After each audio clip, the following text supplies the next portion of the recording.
On parle de 12 épisodes, 12 crimes qui ont vraiment eu lieu. On parle de fraude, on parle de vol, on parle de faux tableaux, mais tous les crimes ont eu lieu et ce sont des vraies enquêtes qui se sont passées au fil de ma carrière auxquelles j'ai été lié de près et de loin.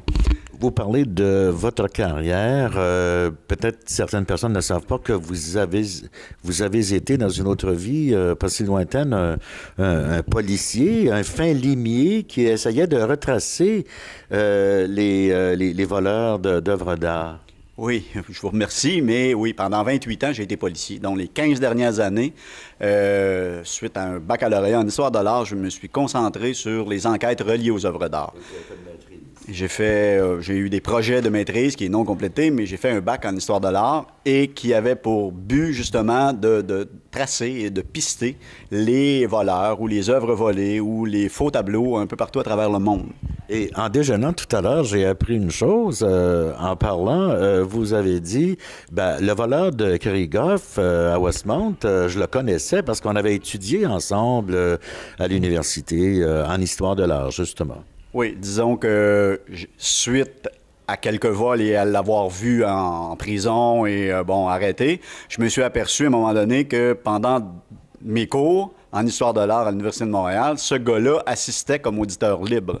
Donc, c'est quelqu'un qui avait une certaine connaissance en œuvre d'art, qui était capable de déceler les bons tableaux des moins bons. Et c'est quelqu'un qui était engagé par le crime organisé, justement, pour commettre des vols ou des introductions par effraction et pouvoir, justement, avoir des œuvres à échanger contre de la drogue ou des armes dans le futur. Il fallait avoir une bonne connaissance aussi pour, quand on a volé les Krieghoff, d'enlever les cadres et les clous, etc. C'était des connaisseurs, vraiment. Oui, c'est des professionnels. C'est pas quelqu'un qui va partir faire une introduction par effraction comme ça et chercher un commanditaire par la suite. Le vol est déjà commandité. Le vol est perpétré suite à une commande. Donc, les œuvres, la majorité des œuvres sont déjà promis à quelqu'un et on prend des mesures de professionnels. C'est-à-dire qu'on porte des gants, on va passer la nuit dans la demeure justement pour se fondre dans la foule le lendemain ou lorsque la ville commence à bouger.